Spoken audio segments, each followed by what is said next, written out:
secretary of this conference. So Recording in progress. we are having the third keynote session. Sorry, the fourth one, the first one for the day 2.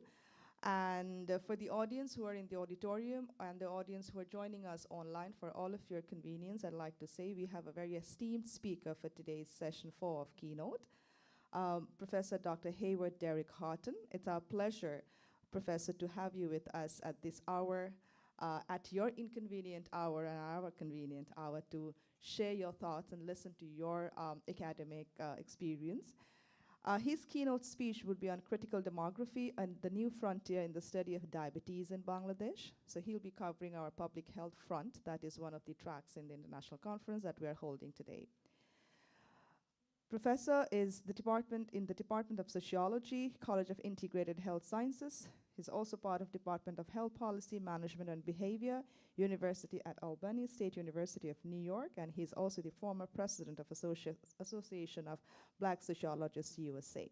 With those few of the affiliation that our professor carry, I'm sure he has a lot of feathers in his hat. This session would be chaired by Dr. Wasiful, our very own head of the Department of Public Health at American International University, Bangladesh.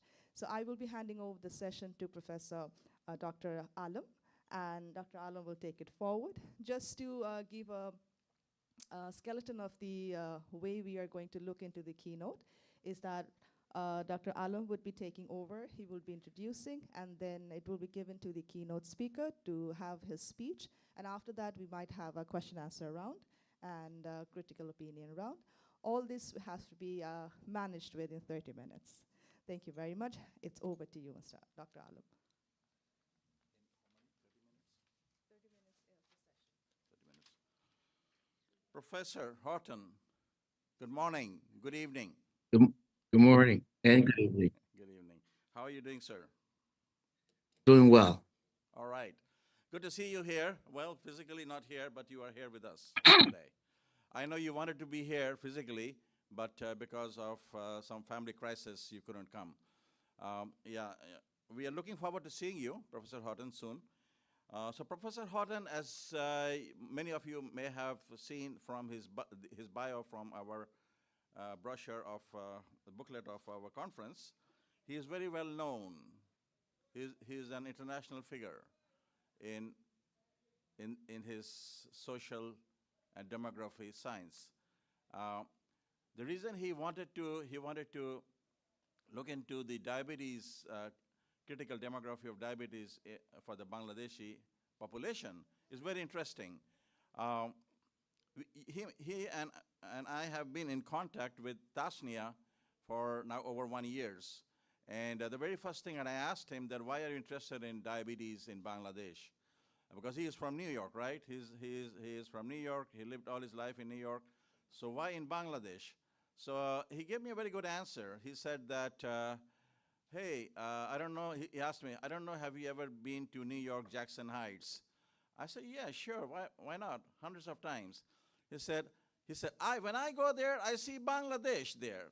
I said, wow. He said, everybody is Bengali there. The food, the everything, the talking in Bengali, I feel I'm in Bangladesh. I really enjoy it. I like the food. I like the mix with them. And I was thinking that we have such a big population of Bangladeshis in New York. So why don't we do a study with them? I said, amazing, amazing. So this is how we come to know each other. And so the diabetes thing that he is doing, the critical demography of diabetes in Bangladeshi population in New York, and the same study, he wants to do it with Bangladeshi in Bangladesh. So I think it's a very neat, very, very neat study that will tell us if there is any difference in diabetes based on where you're living at. So interesting. I think you're going to hear more about that from Professor Horton. The other thing is for people who love music, Professor Horton is very well known. He has his own band. He has his own band of music, and he is extremely busy moving from one state to the other, where his own band. So if you have some time later on, go to the website and see Professor Horton's band, and you will see what a great guy he is. So welcome, Dr. Professor Horton. I want to take more of your time, and we can have conversation later on when lots of people may have questions for you. Thank you so much, Professor Horton, for being here. The floor is yours. Thank you. Thank you, sir. And I want to thank you and Nadia and all the other organizers who made it possible for me to be here tonight. In your case, this morning. Please, thank you. I'm going to share my screen. See here.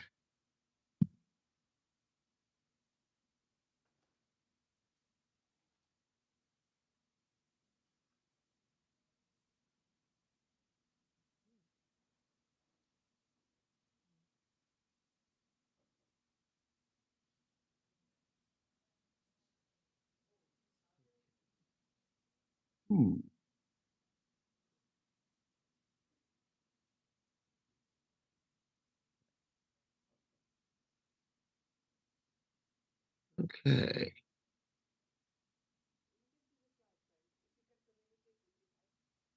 Give me a moment.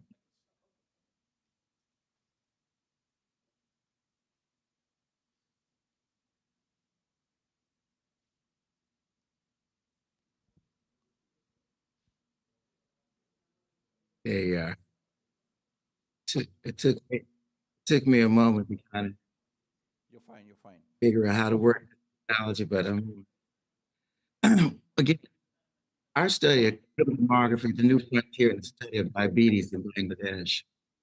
And I want to start off by talking to you about what critical demography is, and most importantly, how it's different from what we call conventional demography.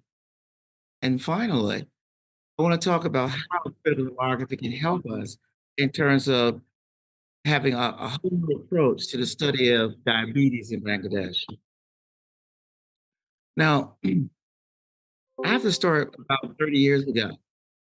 I was asked to contribute a paper to a volume on racial ethnic demography. And one of the things that I did was I wanted to do something different.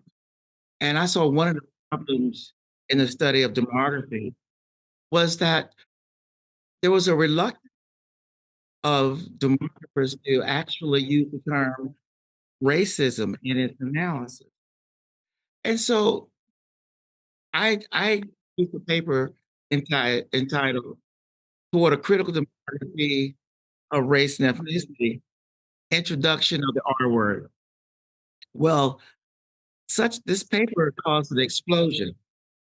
My colleagues stopped talking to me, and it was almost as if I had insulted their personal family. And so I pulled them together. I said, "What's going on?" And I just and they were stunned. I was asking the types of questions and making the types of observations that no other demographer had heretofore done. And so I realized inadvertently, in the process of trying to introduce the concept of racism to the demography, I actually had created critical demography. And so what I did not change a word of that paper.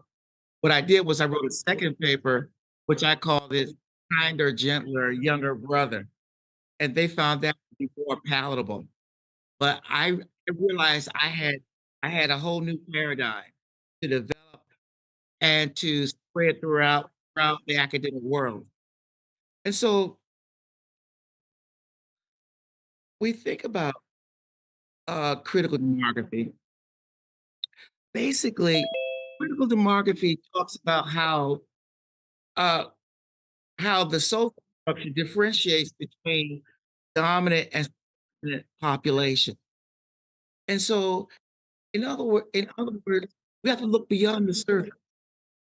Many studies in demography, although sometimes quite sophisticated, really are micro in level.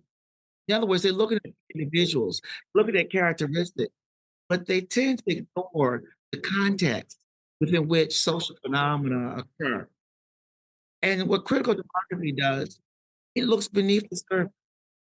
It says that if you're going to talk about race and ethnicity, You have to talk about racism. If you're going to talk about gender, then you got to talk about sexism. And if social class is the focus of the study, you must talk about classism.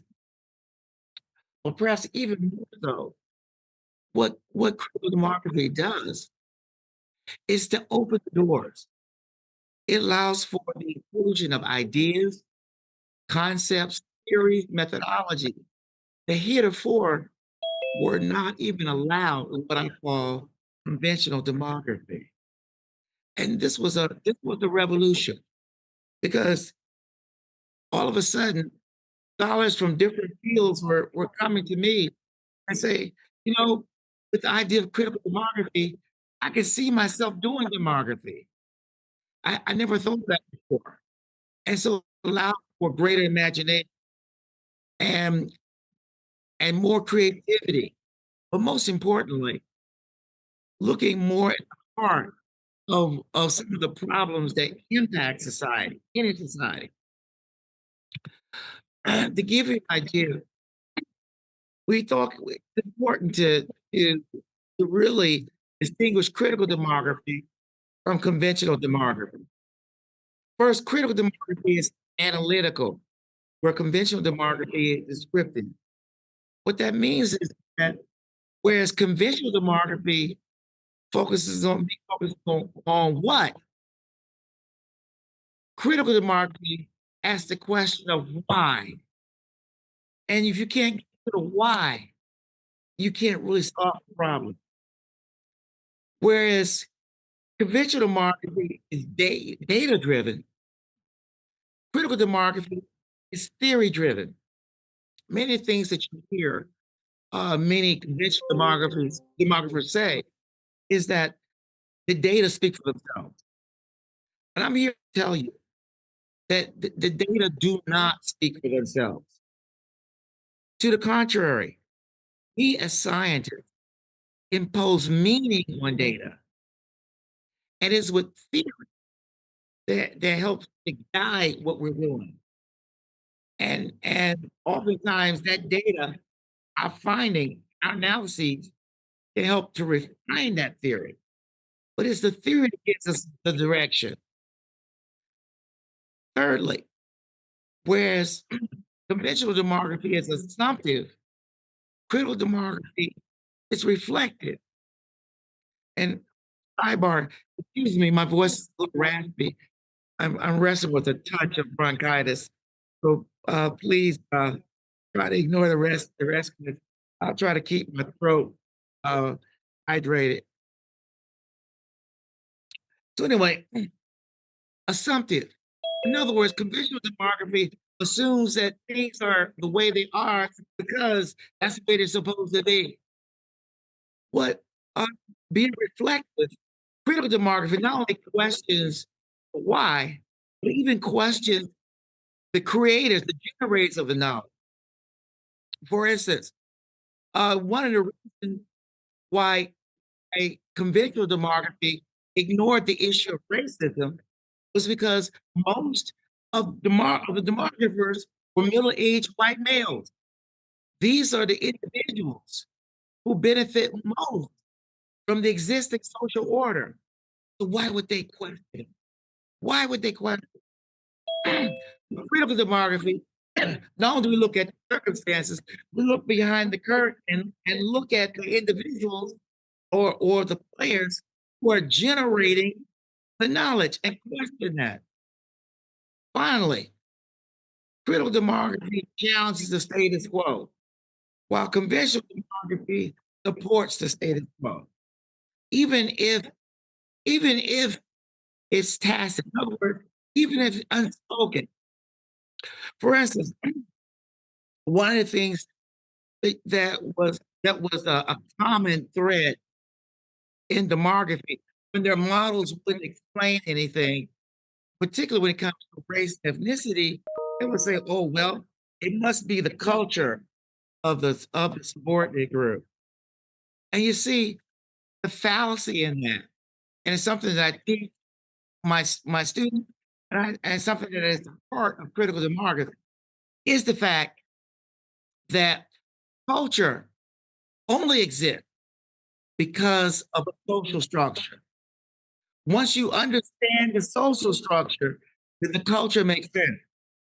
And so, in fact, if you're trying to judge individual phenomena or at the individual level based solely upon the culture, you are in essence blaming the victim.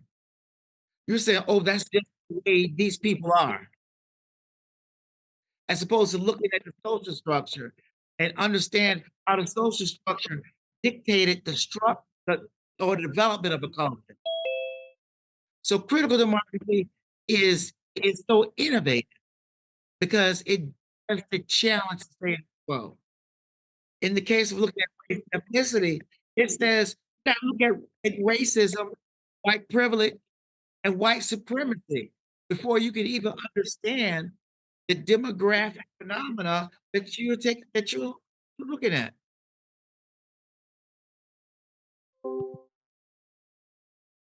And so another important aspect of critical demography is its predictive power. You know, demographers are loath to try to predict anything. And part of the reason of this is because they're afraid. One, because if you're gonna predict something, then you may very well go against the very powers or players that are supporting your research, or you will challenge a structure or a phenomenon that you benefit from, particularly if you're part of the dominant group. Critical demography introduced the theory, the population and structural change theory. According to this, this theory, changes in the social structure interact with changes in subordinate groups that that impact the level of stratification and inequality in society.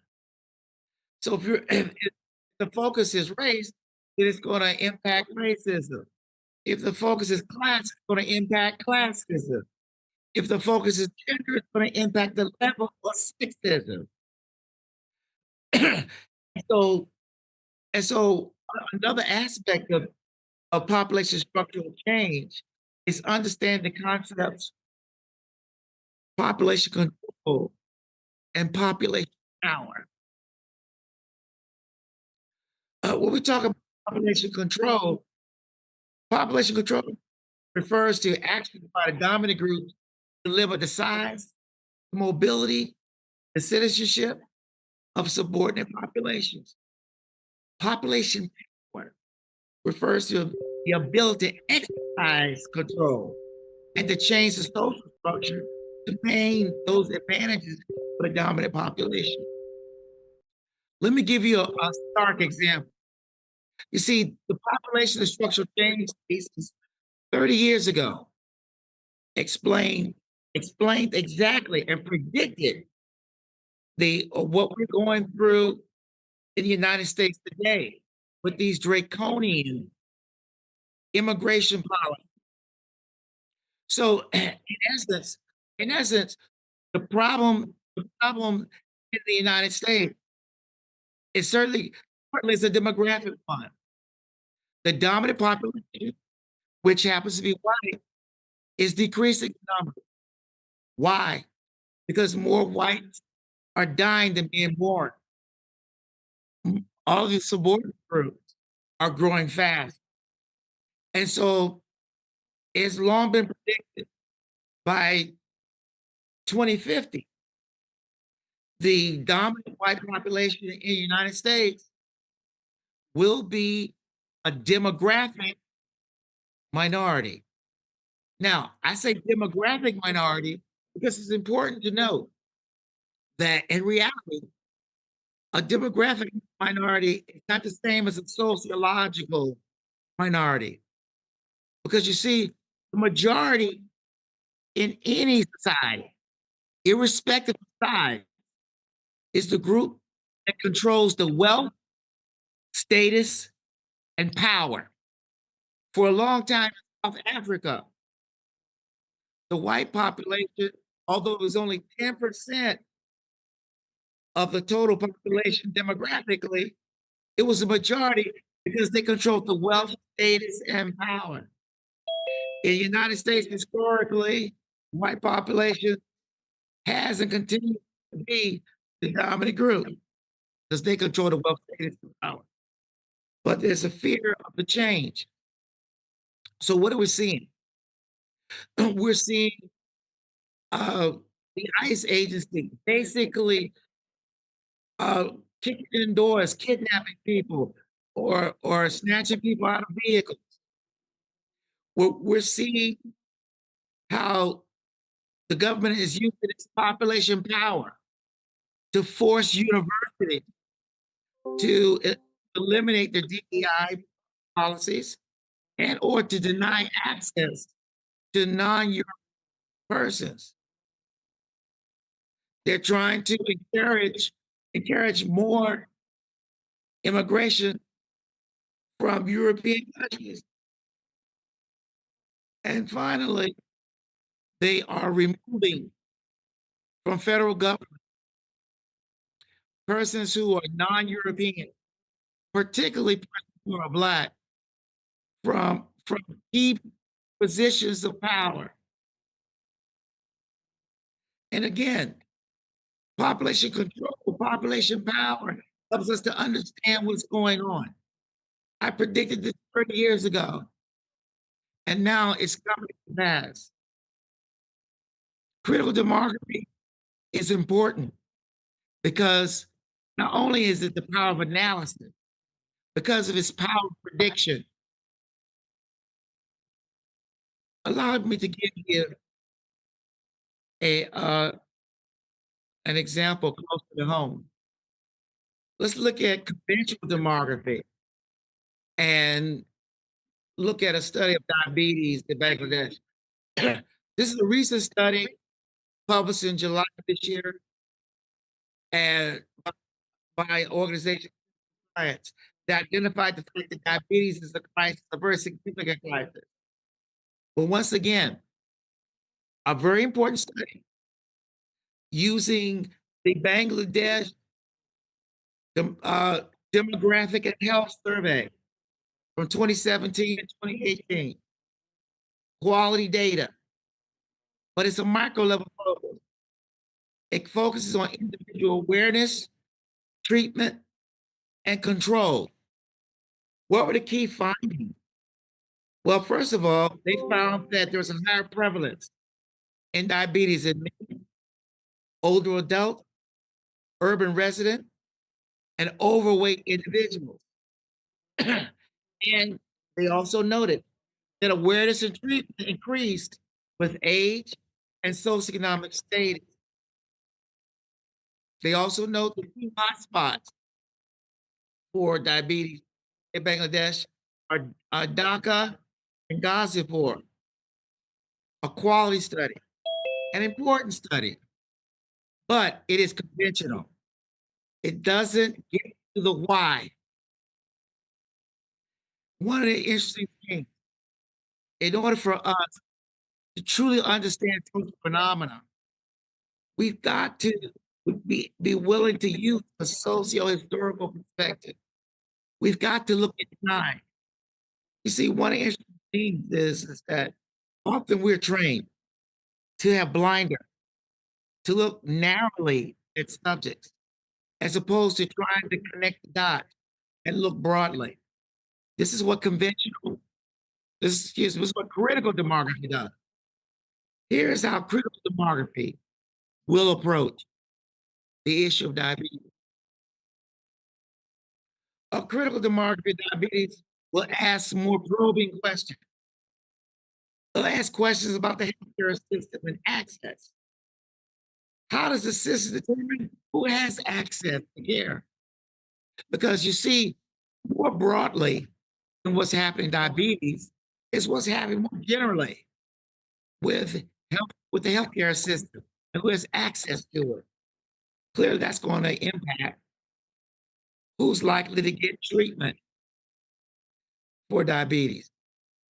We have to ask questions about stratification and inequality. More specifically, for example, how do color, class, and caste impact healthcare access and diabetes treatment? For instance, we know for a fact colorism is in every country in the world. Why? Because historically, we know the Europeans colonized the entire planet. And part of that colonization process to exert control was to divide and conquer population. And one means of dividing the population was by skin color. And so, as we know, the higher or closer various populations are to white, or the whiter they were, the more access to white space, the more privileges that subpopulation had. Unfortunately, even though many of the former colonies have been free for many decades, the impact of colorism still exists. So in every society, its impact in terms of access to various social services is still lingers. The question is, does that impact access to healthcare? And certainly, ultimately, does that impact the prevalence of diabetes among certain groups? Class. We understand socioeconomics at the micro level has an impact in terms of who can afford access to care. But the question is, how does the system differentiate between people in various class positions? Professor Horton. Because, yes. Yeah, I'm afraid we have only a couple of minutes. Okay. And then I got excited, but let me quickly summarize. You know, I often in my class I bring up a fable that is used in many cultures about the three blind men and the elephant. And the whole idea is three blind men want to know how an elephant looked. One blind man had the elephant by the trunk. He said, well, elephant like a snake. One had the elephant by the tail. Well, elephants like a rope. The other had the elephant by the side. One elephant is like a wall. They were all right, but they were wrong. And only until they put it together, they actually get the full view of how elephant look. What critical demography does is help us to get a full view so we can understand how diabetes is. In short, what critical demography does is it encourages us not to look at a single tree, but to look at an entire forest to understand the problem. I want to thank you for giving me an opportunity to present my ideas. Thank you, Professor Horton. I think we have, okay, since we do not have much time, we will take one question and then I will maybe wrap up the whole. Any question, please, from the audience?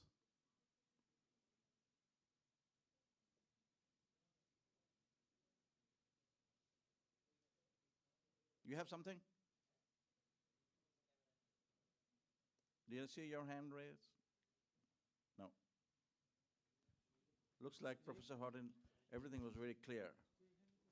Well, what I learned from your wonderful, wonderful speech is that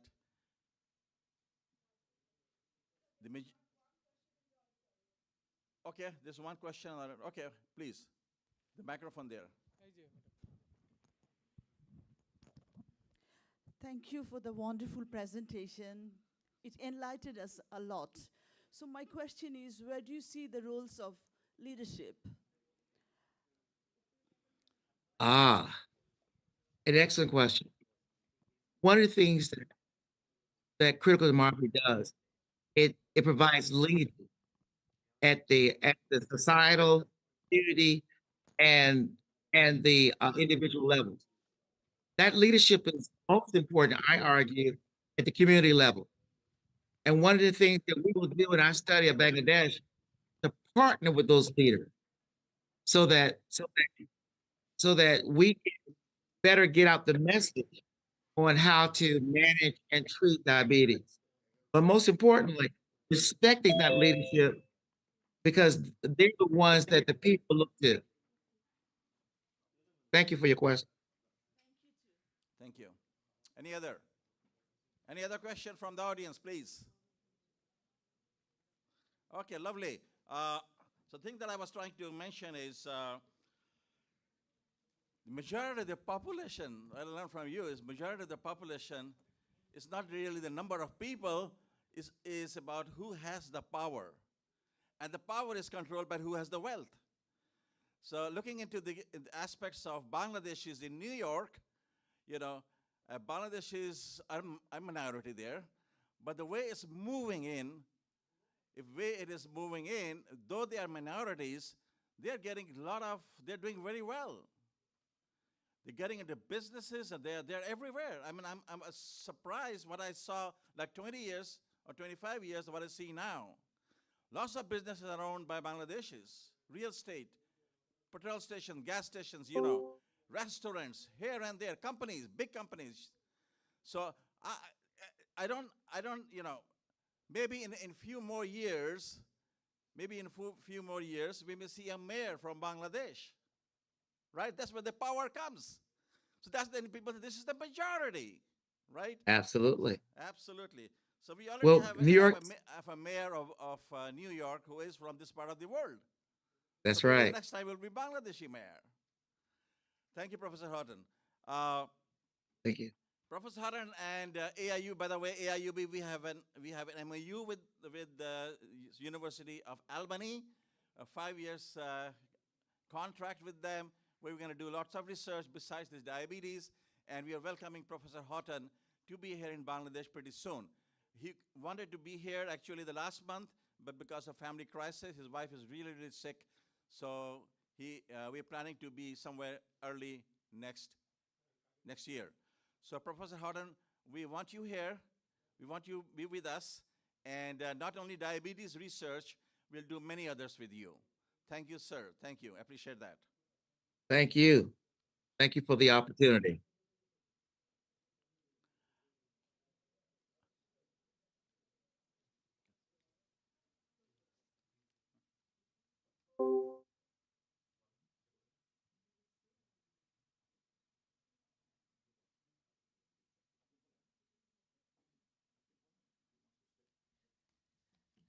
Thank you so much. Thank you, Professor, if you're still online. Thank you so much for being with us at your inconvenient hour, as I said before. This Yes, concludes I'm still here. And thank you. You're most welcome. At this hour, we are going to go to our second event for the day 2, which is speech by a special guest ambassador of Mongolia to Bangladesh. Before that, thank you for chairing the session so well, Dr. Wasiful. We have a token of appreciation from ICCTASS 2025. I'll request our Honorable Dean, sir, to hand over the crest to you. So.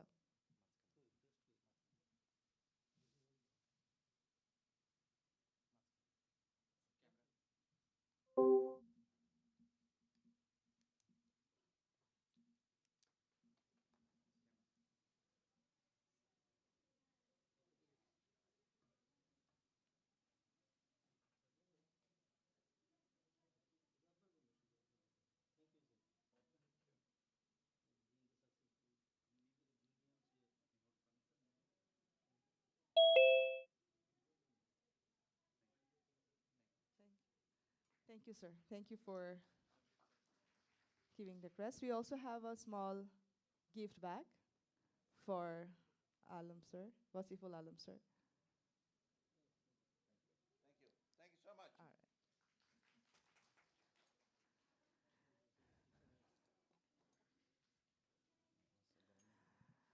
Let's all welcome His Excellency Mr. Ganbol Damjaval, Dambajav. I hope I've pronounced the name correctly.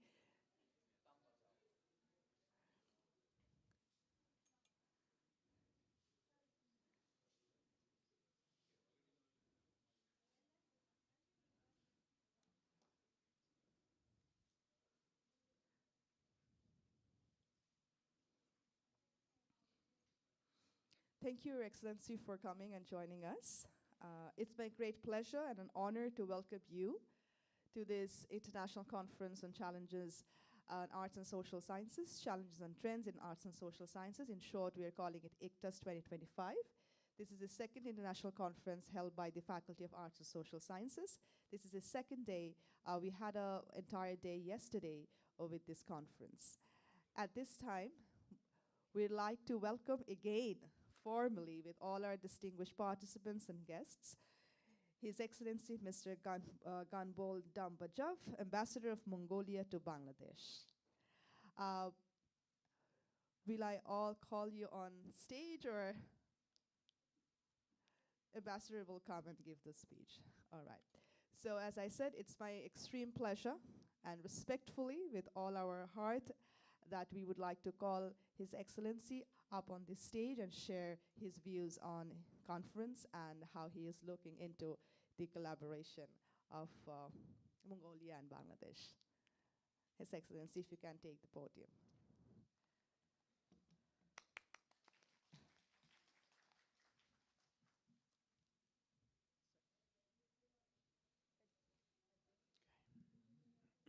Good morning. First of all, I would like to express my sincere appreciation to the leadership of the university. I had a chance to shortly go through your university. It's very fantastic. All the facilities, what you're doing for the students, it's very impressive. Congratulations, first of all. And of course, I would like to use this opportunity again to express my sincere appreciation to our Honor Consul General, who appears the alumni of this university. So I'm happy to be here, and it is my privilege to address all of you today.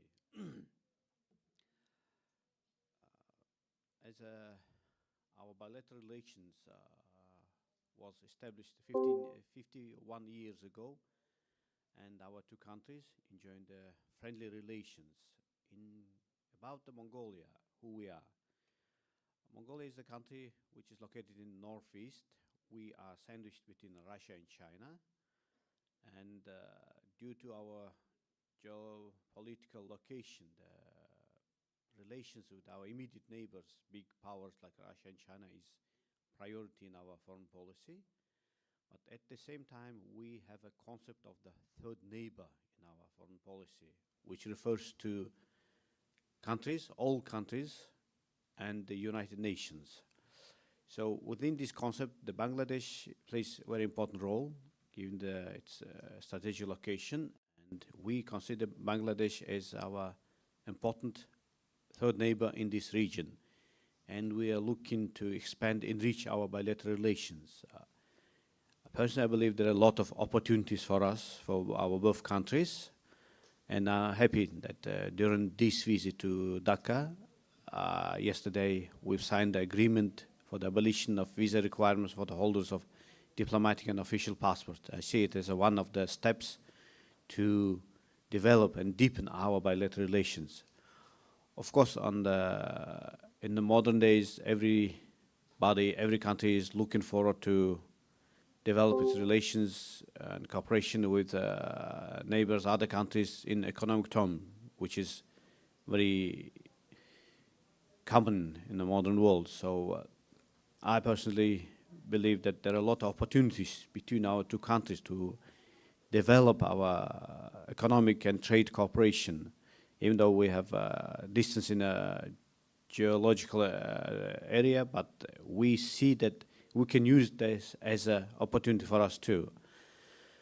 Given the fact that Bangladesh is famous for its garment and textile industry, I believe we can come up with certain cooperation aspects in terms of production of garments.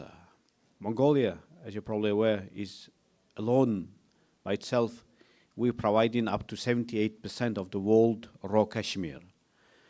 Given the fact of our own possibility, we produce around 45% of it, but the rest we export raw to China. So I believe, given the expertise of Bangladesh private business in textile and garment industry and using Mongolian raw materials in cashmere wool, we can produce fabrics, cotton, whatever you name it, and we can export it to European Union, that given the fact that our two countries has GSP plus agreement with the European Union, in which we can export our products to the European market without tax. Of course, education is, I believe, it should play also an important role in our bilateral relations, because preparing our youth, next generation, given the fact about providing them opportunity, what we can do together, and because in the future they will going to run this over both countries, so we should develop exchange programs between our universities. In Mongolia, we have a couple of scholarships. One scholarship is, goes under auspices of the President of Mongolia. Also, the next scholarship goes under the government of Mongolia. So there are opportunities for Bangladeshi students to go to Mongolia to study.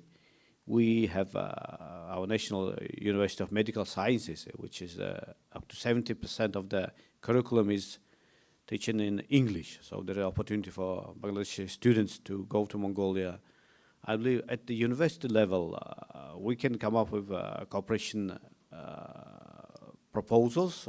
So maybe we now in Mongolia we're implementing this program called 222. So which means the for bachelor degree, 2 years here, 2 years in Mongolia. So exchange. So this kind of cooperation we can develop in Mongolia as a young democracy. We're only in democracy as 30 years. So we have a lot of learns from our friends, colleagues, neighbors. So we're looking forward to develop our bilateral relations in education. Also, I believe there are big opportunity for our both countries in terms of the exchange of skilled workers and unskilled workers. Yesterday, I had a very good meeting with the Senior Secretary of the Welfare Ministry, and we discussed the opportunity to bring Bangladeshi workers to Mongolia, given the fact that Mongolia, by size, we approximately half of India, but by population, we're only 3.6 million, which gives huge territory untapped. And we see that we can use Bangladesh expertise in agriculture. So our land is untapped, it's pure, there is no, we can produce pure organic products. So I believe the expertise from Bangladeshi can go to Mongolia, cultivate, and we can come up with certain cooperation opportunities in this term, given the fact that world population now is reached more than 8 billion. And due to conflict in war in Ukraine, world is started facing the food crisis. So our cooperation can assist the world overcoming the food crisis in over on a bigger term.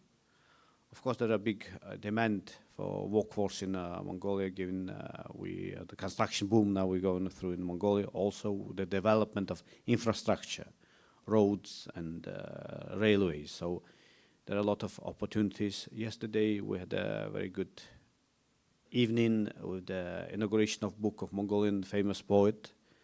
And there is actually one Mongolian gentleman who works in Dhaka on the project of the metro. So he's a civil engineer. So we can see that there are a lot of opportunities when we have young people coming and visiting each other. So we have to explore that, and where our embassy, our honor consul general are open to any ideas, suggestions, how we can enrich our bilateral relations. So this is what I would like to say today, and of course, if you have any questions, I'm ready to answer to you. If you have any requests, there are a lot of untapped possibilities in our bilateral relations. So we're exploring them. We're looking forward to continue our cooperation, and I would like to again use this opportunity to express my sincere appreciation for having me in this important conference, and I would like to wish all the best for the outcome of the conference as well as the bright future. I can see that there are big future in this university, given the noble endeavor of all the professional faculty that you deliver in the light to the young people for the next generation, given the opportunity, given the education, so they can succeed in their life and bring the prosperity to the Bangladeshi. Thank you very much.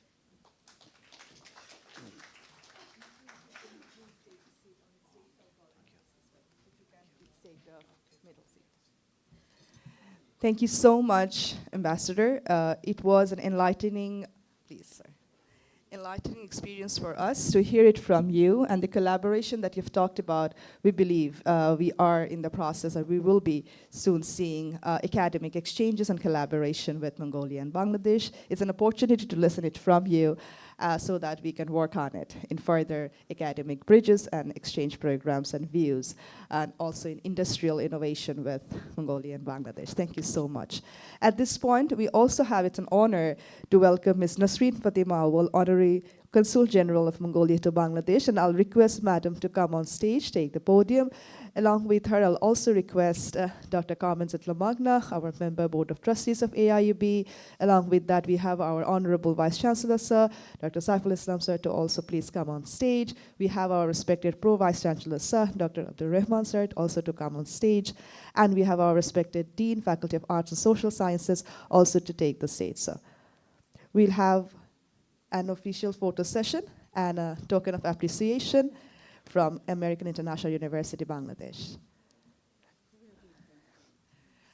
We'll request our Honorable Vice Chancellor, Sir, to hand over the token of appreciation. So there was the online session. Ekhon lagbe na, sir.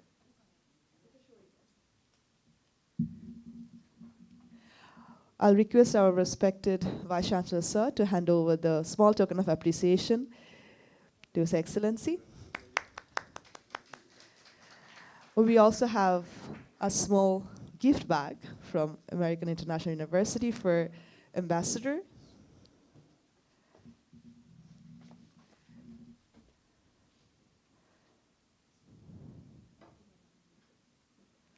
We also like to give a small token of appreciation to Madam Nasreen.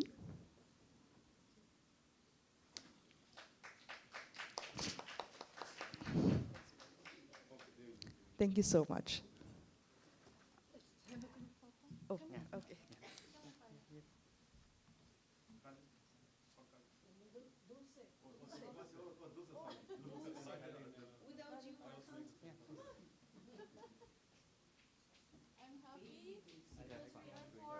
For women here. Two men.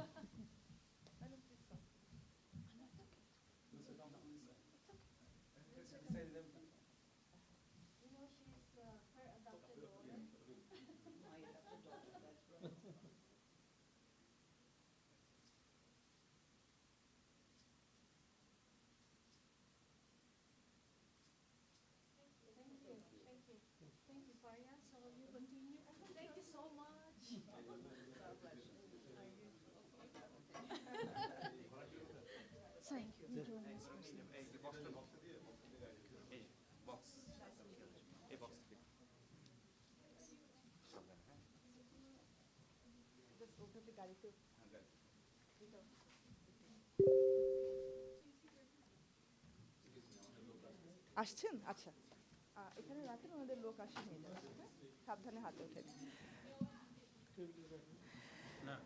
Thank you, honorable guests, to witness the session with our special guest and his speech for the collaboration, academic exchange with Mongolia and Bangladesh. We are going for the tea break. It's just served outside the auditorium. And right after that, from 10 a.m., sharp at 10 a.m., we are starting our parallel paper presentation sessions on site and online. I request kindly to grab quickly a tea or whatever is given outside the lobby and go to the designated place. The session will be online and on site in the given room numbers. Thank you very much.